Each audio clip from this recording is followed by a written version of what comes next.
સાવરનો નિયમ શીખી ગયા.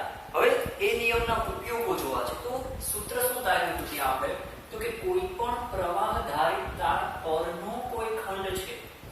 ચલો પ્રવાહ ખંડ કહું તો IDL સદિશ ના કારણે અવકાશના કોઈ પણ બિંદુએ ચુંબકીય ક્ષેત્રની તીવ્રતા જો dB કહું તો dB માટે સૂત્ર શું શીખ્યા છીએ તો કે μ0 I dl સદિશ ક્રોસ r સદિશ બાય μ0 બાય 4 પાઈ અચળાંક છે I dl ક્રોસ r સદિશ બાય r ઘન. પાછું યાદ કરીએ કે અહીંયા મેં જે ચુંબકીય ક્ષેત્ર લખ્યું છે એ ડાબી બાજુ સદિશ સ્વરૂપે લખું તો જમણી તરફ ચુંબકીય ક્ષેત્રની દિશા કઈ મળશે dl સદિશ અને r સદિશના ક્રોસ ગુણાકારના પરિણામીની દિશા. બરાબર. હવે આ સૂત્રની મદદથી આપણે જો તારને અલગ અલગ આકાર આપવામાં આવે તો એના વડે ઉત્પન્ન થતા ચુંબકીય ક્ષેત્રની ચર્ચા કરવી છે. તેમાં સૌથી પહેલો જે કિસ્સો આપણને આપેલો છે એ છે કોઈ તારની વર્તુળાકાર લૂપ તૈયાર કરવામાં આવે. બરાબર. માની લઈએ કે આ દિશામાં I જેટલો વિદ્યુત પ્રવાહ પસાર થાય છે. ટૂંકમાં આ રીતે કહી શકું કે તારમાંથી કંઈક આ દિશામાં I જેટલો વિદ્યુત પ્રવાહ પસાર થાય છે. ખરેખર આવી રીતે બંધલૂપ બની શકતી નથી. તો બંધલૂપ વાસ્તવમાં કેવી હશે તો કે એક તાર પ્રવાહ લાવે છે, બીજા તારમાંથી પ્રવાહ આગળ વધે છે. બંધલૂપ તૈયાર થવું જોઈએ ને. તો વાસ્તવમાં આપણું લૂપ કંઈક આવું હોય શકે કે અહીંયાથી આ છેડેથી પ્રવાહ દાખલ થયો, આ દિશામાંથી આ છેડેથી પ્રવાહ બહાર આવે છે. બરાબર. તો એવી જ કોઈક લૂપ મેં અહીંયા દર્શાવેલી છે. ચલો અહીંયા આપણે સરળમાં સરળ કિસ્સો શીખવાના છીએ. કયો કિસ્સો તો કે તારના કેન્દ્રથી, કેન્દ્રને એવું નામ આપી દઉં, તારની ત્રિજ્યા કહી દઉં r.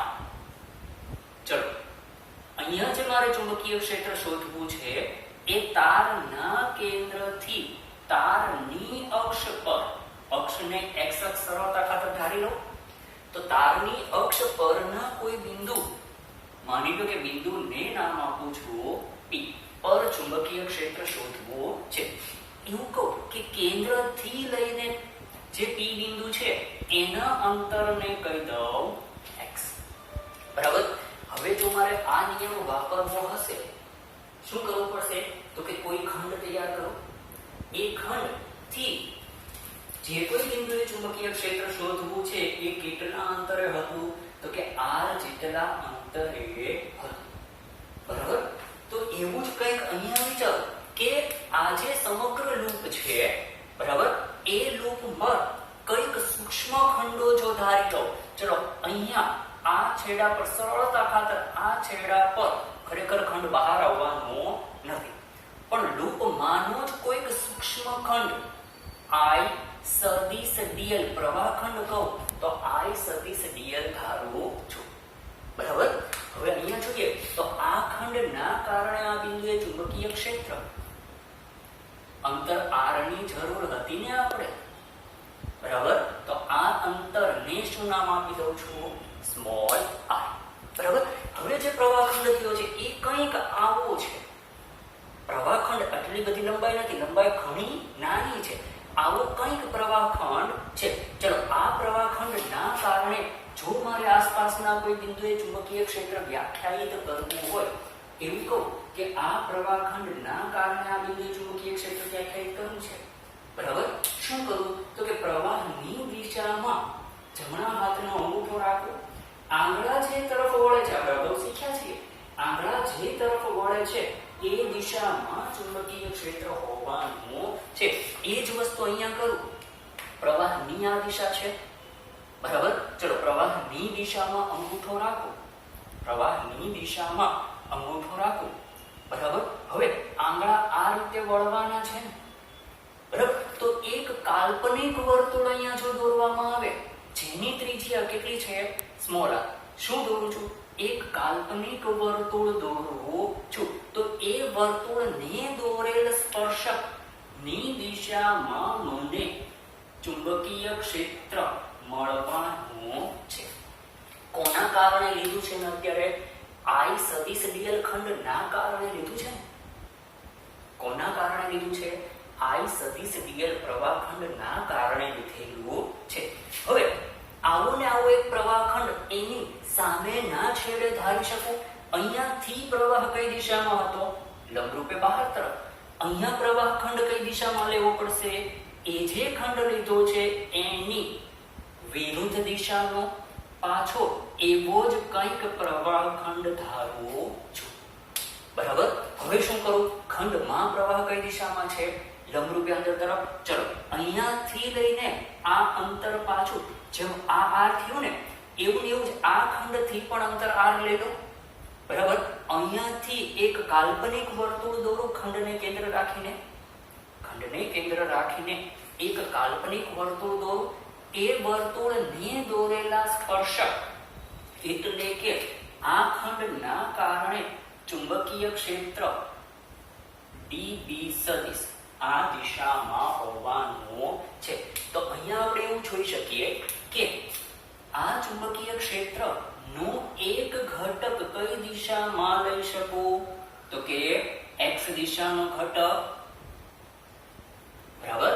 dB નો x દિશાનો ઘટક. એવો ને એવો જ આજે dB ખંડ લીધો છે, અરે આજે આઈડિયલ ખંડ લીધો છે, એના ચુંબકીય ક્ષેત્ર dB નો પણ એક એવો જ ઘટક મને શું મળવાનો છે? x દિશામાં મળવાનો છે. કેટલી લંબાઈ એની પણ હશે? dbx જેટલી તે. ઓકે. બીજા dB નો બીજો એક ઘટક લઉં તો આ x દિશાનો ઘટક લીધો. હવે કઈ દિશાનો ઘટક લેવાનો થશે? y દિશાનો ઘટક. શું નામ આપું? dB નો y ઘટક એટલે dby કહું. એની વિરુદ્ધમાં આ dB જે ચુંબકીય ક્ષેત્ર છે આ ખંડનું, એનું પણ એવો જ એક ઘટક પણ કઈ દિશામાં હશે? એના કરતા વિરુદ્ધમાં. બરાબર. શું થશે? આ ખંડનું ચુંબકીય ક્ષેત્ર dB સદિશ કીધું, એના dbx dby બે ઘટક લીધા. એવું ને એવું જ IDL પ્રવાહખંડ અંદર તરફ પ્રવાહ દાખલ થાય છે. બરાબર. પાછું અહીંયા જેટલું r અંતર એટલું ને એટલું જ અક્ષ પરના બે બિંદુનું અંતર r ધારી લીધું. બરાબર. હવે આ ખંડના કારણે ચુંબકીય ક્ષેત્રની આ દિશા. બરાબર. એ ચુંબકીય ક્ષેત્ર dB નું મૂલ્ય આના જેટલું જ હશે ને. એના બંને ઘટકો લઉં તો એ પણ આના જે ઘટકો હતા એટલું જ મૂલ્ય ધરાવતા હશે. થયું શું? તો કે બંનેના y ઘટકો કેવા છે? પરસ્પર વિરુદ્ધ દિશામાં છે. બરાબર. શું થશે? બેનો સરવાળો કરો તો આ +5 હોય તો આ કેટલું હશે? -5. સરવાળે 0. એટલે પરિણામી જે ચુંબકીય ક્ષેત્ર હશે માત્ર ને માત્ર શું થશે? તો કે દરેક x ઘટક જે છે ચુંબકીય ક્ષેત્રના એ એકબીજામાં ઉમેરાઈને અક્ષ પર મને કંઈક પરિણામી ચુંબકીય ક્ષેત્ર આપશે. તો આવું કંઈક ધારી શકું કે જો આ લૂપ ધારું, બરાબર, તો અક્ષ પર ચુંબકીય ક્ષેત્ર રેખા, બરોબર ને, કઈ દિશામાં હશે ચુંબકીય ક્ષેત્ર? તો કે લૂપનું જે સમતલ છે એને લંબ દિશામાં અક્ષ પર ચુંબકીય ક્ષેત્ર હોવાનું છે. જ્યારે આસપાસના બીજા કોઈ બિંદુએ લઉં તો જે તારનો જે ભાગ વધુ નજીક હશે એનો પ્રભાવ વધારે હશે. એટલે પરિણામે કંઈક આવું ચુંબકીય ક્ષેત્ર મળી શકે. પણ સરળતા ખાતર આ જે ક્ષેત્ર રેખાઓ છે એને આપણે ભૂલી જઈએ. બરાબર. શું કામ? તો કે એની વક્રતાના કારણે એના સમીકરણ થોડા અઘરા બને છે. સરળમાં સરળ સમીકરણ કોનું બનાવી શકું? અક્ષ પરના કોઈ બિંદુએ ચુંબકીય ક્ષેત્ર. ઓકે. ચલો શું કહીએ? તો કે વર્તુળાકાર લૂપ પર dl લંબાઈ નો ખંડ ધારો. બરોબર, આ ખંડ ના કારણે પી બિંદુએ ચુંબકીય પી બિંદુએ પણ ક્યાં ચોખવટ કરી નાખીએ સાથે. પી બિંદુ ક્યાં લીધું છે? અક્ષ પર. ચલો, પી બિંદુએ ચુંબકીય ક્ષેત્ર. શું સૂત્ર લખી શકું? તો કે ખંડની લંબાઈ dl સૂક્ષ્મ લંબાઈ છે. ખંડની લંબાઈ સૂક્ષ્મ, તેનું ચુંબકીય ક્ષેત્ર પણ કેવું હશે? સૂક્ષ્મ. એટલે બાયોટ-સાવર્ટના નિયમ પ્રમાણે આ ચુંબકીય ક્ષેત્રનું મૂલ્ય દિશાની આપણે ચિંતા કરતા નથી. એટલે સામેની તરફ પણ મારે મૂલ્ય લેવું પડશે ને. શું કરું? μ0 I by 4 pi dl સદિશ ક્રોસ r સદિશ ને માનાંકમાં મૂકી દો. શું કરું છું? માનાંકમાં મૂકું છું એટલે છેદમાં આવ્યો ખંડ. બરાબર, અહીંયા મેં માનાંક લીધેલો છે. માનાંક શું દર્શાવે છે? મૂલ્ય. બરાબર, ડાબી બાજુ પણ મૂલ્ય લીધું હતું ને, જમણી બાજુ પણ મૂલ્ય આવી ગયું. બરાબર, હવે આ જે ચુંબકીય ક્ષેત્ર છે એ કયું મળ્યું આપણને? ડીબી સદિશ મળ્યું ને. ડીબી સદિશ નો મૂલ્ય. તો આવું કહી શકીએ કે તાર પર આ ખંડ, તાર એટલે કેવો છે? તો કે વર્તુળાકાર લૂપ છે ને, લૂપ પર આ ખંડ ની વિરુદ્ધ વ્યાસાંતે આવેલા આવા જ કેવો ખંડ છે? dl સદિશ ખંડ ના કારણે પણ ઈ બિંદુએ આટલું જ ચુંબકીય ક્ષેત્ર મળે. બરોબર, પરંતુ શું થશે? તો કે બંને ચુંબકીય ક્ષેત્ર ના કયા ઘટકો? y દિશાના ઘટકો કેવા છે? પરસ્પર વિરુદ્ધ હોય, એકબીજાની અસર નાબૂદ કરશે. શું કહીએ છીએ? અસર નાબૂદ કરે. તથા x દિશાના ઘટકો ઉમેરાય, એકબીજામાં ઉમેરાય, પરિણામી ચુંબકીય ક્ષેત્ર રચે છે. બરાબર, હવે પરિણામી ચુંબકીય ક્ષેત્ર કેટલું છે એની આપણે ગણતરી કરવાની છે. પરિણામી ચુંબકીય ક્ષેત્રના મૂલ્યની ગણતરી કરવી છે. તો એના માટે માત્ર એક જ ખંડનું ચુંબકીય ક્ષેત્ર, એક જ ખંડનું ચુંબકીય ક્ષેત્ર x દિશામાં કેટલું એ લઈ લો. શું કહો? તો કે I dl પ્રવાહ ખંડ ના કારણે P બિંદુએ ચુંબકીય ક્ષેત્ર નો x ઘટક. ચાલો હવે સમજવાનું છે. અહીંયા શું કહીએ?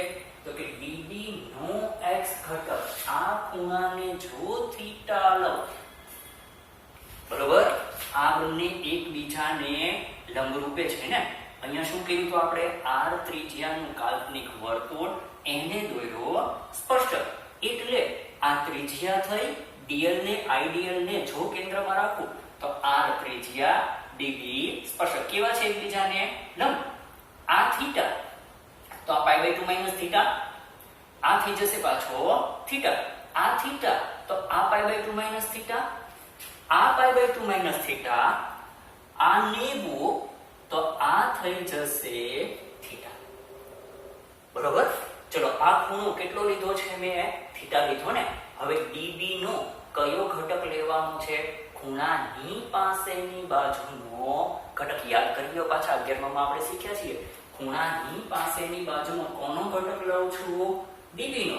તો શું કરવાનું? cos થી ગુણી નાખો. ખૂણાની પાસેની બાજુનો ઘટક શું થઈ જશે? તો કે dbx બરાબર db cos θ. આ ઘટક માટે કેવું હોય તો અહીંયા cos θ લીધું ને, db cos θ લીધું, તો આ ઘટક શું થઈ જશે? db sin θ. પણ આનો db sin θ અને આનો db sin θ એકબીજાથી વિરુદ્ધ દિશામાં હોવાથી એકબીજાની અસર નાબૂદ કરે છે. બરોબર? ચલો પાછા db નું મૂલ્ય આપણે આગળ મેળવીને આવ્યા છીએ. લખેલું છે ને db નું મૂલ્ય કેટલું છે? તો કે μ0I બાયો-સાવર્ટના નિયમ પ્રમાણે બાય 4π dl ક્રોસ r. ખંડ આ દિશામાં લઉં છું. બરોબર? જ્યારે r જે સદિશ છે એ આ દિશામાં છે. બંને એકબીજાથી 90 અંશના ખૂણે લંબ છે એકબીજાને. એટલે dl r sin θ જેટલું મૂલ્ય થશે ને.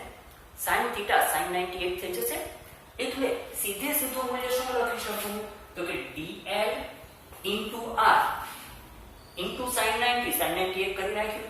r અને r ઘન એક એક ઘાત કેન્સલ કરીએ તો છેદમાં r ની કેટલી ઘાત બાકી રહી? 2 ઘાત. બરોબર? બીજું cos θ. અહીંયા આ જે ઘટકો છે ચુંબકીય ક્ષેત્ર દર્શાવે છે. બરોબર? ઓકે. ખૂણો θ. આ θ માટે લઉં તો આ તો અંતરો દર્શાવે છે ને. બરાબર? અહીંયા પણ મારી પાસે જે પદ છે એ અંતરના સ્વરૂપે છે. dl પણ લંબાઈ છે, r પણ અંતર છે. બરોબર? તો cos θ ને અંતરના સ્વરૂપે લખીએ તો cos θ એટલે પાસેની બાજુ. ચલો ખૂણાની પાસેની બાજુ કયું ત્રિકોણ લઉં છું? આને a કહો, આને o કહો, આને b. AOB. બરાબર? cos θ એટલે પાસેની બાજુ શું આવશે? r ના છેદમાં કર્ણ. કાટખૂણાની સામેની બાજુ એટલે કર્ણ. કર્ણ શું છે? Small r. બરાબર? શું સૂત્ર તૈયાર થયું? μ0I by 4π dl r ને અહીંયા સાથે લઈ લઉં છું. બરાબર? ના છેદમાં કોણ બાકી રહ્યું? r2 r એટલે r ઘન રહ્યો ને. ઓકે. r એટલે અહીંયા કર્ણ છે. બરોબર? કર્ણની લંબાઈ માટે આવું કહું r2 બરાબર કેપિટલ R2 પ્લસ x2. બરાબર? તો r બરાબર શું લખી શકાય? r બરાબર અંડર રૂટ, અથવા રૂટ ન દર્શાવવું હોય તો 1/2 ઘાત મૂકી દો. બરાબર? શું લખો? r2 plus x2 raised to કેટલી ઘાત? 1/2. ચલો સ્મોલ r ની આ કિંમત ઉપર મૂકી દો. બરોબર? એટલે તેથી આઈડિયલ ખંડના કારણે ચુંબકીય ક્ષેત્રનો x ઘટક મને કેટલો મળવા જઈ રહ્યો છે? હવે μ0I capital R by 4π dl એમને રાખું છું. ના છેદમાં r નું ઘન. r એટલે શું છે? સ્મોલ r એટલે શું છે? તો કે કેપિટલ R2 plus x2 ની કેટલી ઘાત છે? 1/2 નો ઘન કરીએ કેટલી ઘાત થઈ ગઈ? 3/2. બરાબર? આ માત્ર ને માત્ર શું મળ્યું છે?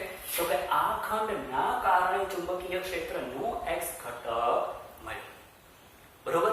હવે આ જે સમગ્ર લૂપ છે એ આવા dl લંબાઈના ઘણા બધા ખંડોને ભેગા કરતા મળતું હોય. બરોબર? તો શું કહી શકું? તો કે p બિંદુએ કુલ ચુંબકીય ક્ષેત્ર. બરાબર? એટલે શું કહી દઉં? તો કે b કઈ દિશાનું છે? x દિશાનું. શું કરવાનું? તો કે ડાબી બાજુ દરેક ખંડના કારણે ચુંબકીય ક્ષેત્રના x ઘટક ઉમેરું એટલે કુલ ચુંબકીય ક્ષેત્ર મળે. જમણી બાજુ કોણ બદલાય છે? જમણી બાજુ જો u0 I કેપિટલ R ત્રિજ્યા અચળ, પ્રવાહ પણ નથી બદલતા, 4 પાઈ અચળ, કેપિટલ R લૂપની ત્રિજ્યા અચળ, x શું છે તો કે લૂપના કેન્દ્રથી p બિંદુનું અંતર એ પણ નથી બદલાતું, માત્ર કોણ બદલાય છે dl. તો ડાબી બાજુ જો કુલ ચુંબકીય ક્ષેત્ર લખતા હોય એટલે કે દરેક ખંડના ચુંબકીય ક્ષેત્રનો સરવાળો, તો જમણી બાજુ દરેક ખંડની લંબાઈનો સરવાળો થવો જોઈએ. જમણી બાજુ દરેક ખંડની લંબાઈનો સરવાળો લેવો પડે. ચલો શું મળશે? u0 ir અચળને એક બાજુ મૂકી દો, r² + x² રેઝ ટુ 3/2 આટલું અચળ છે. બરાબર. શું કરવાનું છે તો કે બધા જ dl ખંડોનો સરવાળો, dl dl dl dl આ બધાનો સરવાળો કરીએ એટલે શું બને છે? r ત્રિજ્યાનું વર્તુળ. એટલે લંબાઈનો સરવાળો કરતા મને શું મળશે? વર્તુળનું પરિઘ કેટલું હોય? 2πr. ચલો 2π 4π 2 ને π કેન્સલ કરો, શું વધ્યું? u0 ir/2. બરાબર. 2 કેન્સલ થયા, π કેન્સલ થઈ ગયા, શું આવશે? r² + x² rays two 3/2. 2π cancel થઈ ગયા છે, r વધ્યો છે ને, r * r શું મળે ગયું? r². ચલો અક્ષ પરના કોઈ બિંદુએ ચુંબકીય ક્ષેત્રની તીવ્રતા આટલી થવાની છે. બરોબર. હવે આવું કહી શકું માટે અક્ષ પરનું ચુંબકીય ક્ષેત્ર જો સદિશ સ્વરૂપે લખું, શું કહી દઉં? સદિશ b. તો અહીંયા ચુંબકીય ક્ષેત્ર કઈ દિશામાં છે? અક્ષની જ દિશામાં છે ને, ધન x દિશામાં. તો ધન x દિશાનું એકમ સદિશ એટલે શું લેવાનું? આની પાછળ મૂકી દઈએ i. દિશા જ દર્શાવવાની રહી ને. શું કહું તો કે dx જેટલું મૂલ્ય કઈ દિશા? i ની દિશા. ચલો આનું આ મૂલ્ય અહીંયા ગોઠવવાનું. u0 I r² 2r² + x² rays two 3/2 કઈ દિશામાં? x અક્ષની દિશામાં. એટલે x અક્ષની દિશાનો એકમ સદિશ આવી ગયો i. બરાબર. હવે અહીંયા જો એક ખાસ કિસ્સાનો વિચાર કરું, ખાસ કિસ્સો શું કહું તો કે p બિંદુને વર્તુળના કેન્દ્ર પર મૂકું છું. ક્યાં લઈ લઉં છું? p બિંદુને વર્તુળના કેન્દ્ર પર. વિચારો તો શું થવું જોઈએ? p બિંદુ ને અહીંયાથી ક્યાં મૂકું છું? ટૂંકમાં આ જે x અંતર છે ને એ ઘટાડતા x બરાબર 0 કરો. એટલે p બિંદુ ક્યાં આવી જાય? વર્તુળના કેન્દ્ર પર. અગત્યનું પરિણામ છે.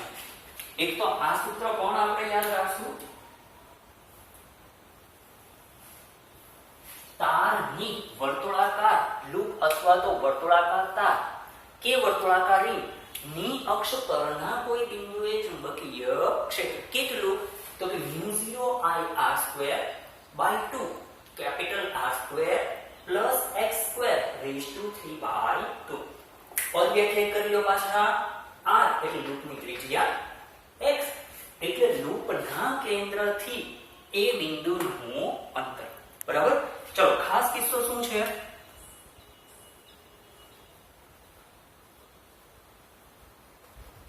તો કે x બરાબર કેટલું? 0. અથવા બીજી રીતે કહું તો रिंग और શું કહી દઉં? રિંગ ના આગળનું છે કેન્દ્ર પરનું ચુંબકીય ક્ષેત્ર. ચાલો શું આગળ સૂત્ર છે? B બરાબર μ0 I r²/2 r² plus x² rays two 3/2. જો સદિશ સ્વરૂપે લખું તો i કેરેટ રાખવાનું, પણ મારે માત્ર દિશાની વાત કરવી છે, અરે માત્ર મૂલ્યની વાત કરવી છે. બરાબર? ઓકે. હવે શું લેવાનું છે? x બરાબર 0. x ના બદલે 0 મૂકો. μ0 I r² by 2 r² plus 0 square raised to 3/2. 0 લખવાની જરૂર નથી ને, નો લખ્યો તો ચાલે. બરાબર? ચલો આને કાઢી નાખો તો r² raised to 3/2, 2 ને અહીંયા by 2 કેન્સલ થશે. r ની કેટલી ઘાત આવશે? 3 ઘાત. અંશમાં કેટલી ઘાત છે r ની? 2 ઘાત. બે ઘાત કેન્સલ કરો એટલે વધશે μ0 I by 2r. બરાબર? રિંગના કેન્દ્ર પર આટલું ચુંબકીય ક્ષેત્ર હોવાનું છે. બીજું, જ્યારે ચુંબકીય ક્ષેત્રની દિશા નક્કી કરવી હોય, બહુ સીધું ને સરળ છે. શું કરવાનું? પ્રવાહની દિશામાં આંગળા વાળો. જમણા હાથના આંગળા કઈ દિશામાં વાળો? તારમાં પ્રવાહની દિશામાં. અંગૂઠાને બહાર તરફ ખેંચો તો અક્ષ પરના આ દરેક બિંદુએ ચુંબકીય ક્ષેત્ર ધન x દિશામાં. ઓકે, આ તરફ ના બિંદુએ ચુંબકીય ક્ષેત્ર તો આ યાદ રાખવા જેવું છે, સમજવા જેવું છે. આપણે પહેલા જ આવી કઈક આકૃતિ દોરી હતી ને, અક્ષ પરના કોઈ બિંદુએ ચુંબકીય ક્ષેત્રની આ દિશા. ચલો બિંદુ અહીંયા લો તો ચુંબકીય ક્ષેત્ર આ દિશામાં છે જ, પણ જો બિંદુ અહીંયા લો તો પણ ચુંબકીય ક્ષેત્ર એ જ દિશામાં. ચુંબકીય ક્ષેત્ર જુઓ, પહેલા ચેપ્ટરમાં આપણે વિદ્યુત ક્ષેત્રની વાત કરતા કે વિદ્યુત ભાર ની આ તરફ લઉં, ધન વિદ્યુત ભાર ની આ તરફ લઉં તો ત્રિજ્યાવર્તી બહાર તરફ. એ જ રીતે ધન વિદ્યુત ભાર ની આ તરફ એની વિરુદ્ધ દિશામાં લઉં તો પણ ત્રિજ્યાવર્તી બહાર તરફ. તો એક જ ધન વિદ્યુત ભાર ની ક્ષેત્ર રેખા એકબીજાથી વિરુદ્ધ હતી. અહીંયા એવું નથી. અહીંયા રિંગના કારણે ચુંબકીય ક્ષેત્ર એક જ દિશામાં છે. રિંગનું ચુંબકીય ક્ષેત્ર એક જ દિશામાં હોવાનું છે, વિરુદ્ધ દિશાઓ આવતી